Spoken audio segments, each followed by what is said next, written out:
Thank you, Mr. Chairman, and thank you for coming for the committee today. I've got a bunch of questions. I want to go back on the Cannon issue. So how much was that over budget?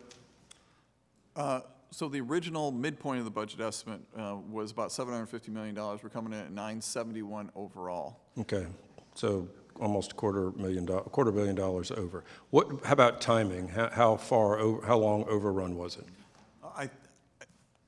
The short answer to the question, it was not, because the committee spaces were tied, or the office spaces were tied to the congressional move cycle. In all 4 phases, we were able to turn over every suite on time so it could be a part of the move cycle. We did, to your point though, we did move some of the ancillary features and portions of the project to the tail end of the program overall so that we could make those accelerated turnover with the suites. So there are certain things that went to the end of the project, but the primary features of the project were turned over on time. So what was if you had to pick out one thing or top 2 things, the primary cost overruns, what was the issue?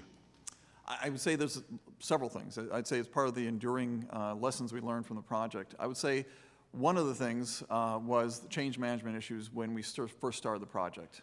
We allowed kind of a low threshold for changes, and we got a lot of changes that came in from Congress, some of the changes that came just because part of the design. And so we want to have a higher bar for future projects with change management, a higher threshold to make those changes. Who makes your contracts? We do. We do the contracts with the contractors. All right, so I'm assuming that there are pullbacks if there are cost overruns or if there's something that there is some risk that the contractors would accept.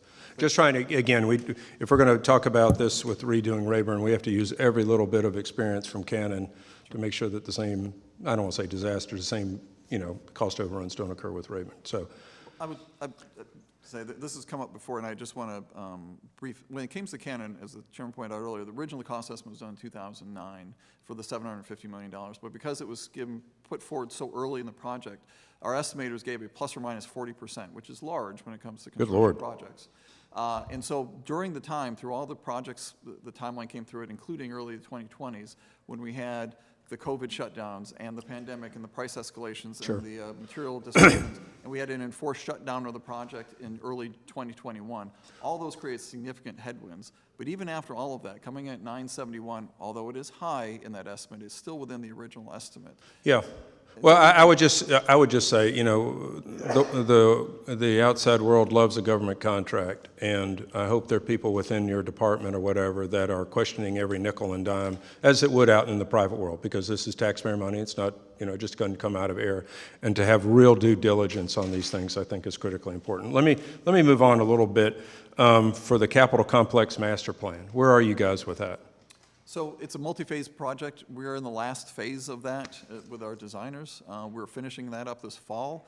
We have certain aspects of it, like the Rayburn, like some things were in the Senate, that are complete now. But as far as the whole comprehensive plan, that will be complete this fall, and we look forward to future briefings, both with this committee and others. Do you ever get any type of outside consultants to look at this, or is this all done, this master plan done within the government itself? It's both. We do have outside consultants that we're working with for the master plan. We have a large architecture and engineering firm that we're working with that's helping us with the master plan, and we do bring in other consultants as needed. Okay. I mean, I don't think we use outside sources enough in the government. We tend to turn in, and I think, sadly enough, that creates more bureaucracy and actually ends up more cost.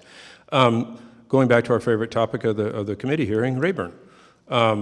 If we're going to put another building to replace it, where is that? Are you at liberty to say where that would be? Well, we'll put it where Congress tells us to put it, Congressman. So where have I heard that before? We have suggestions as far as different locations.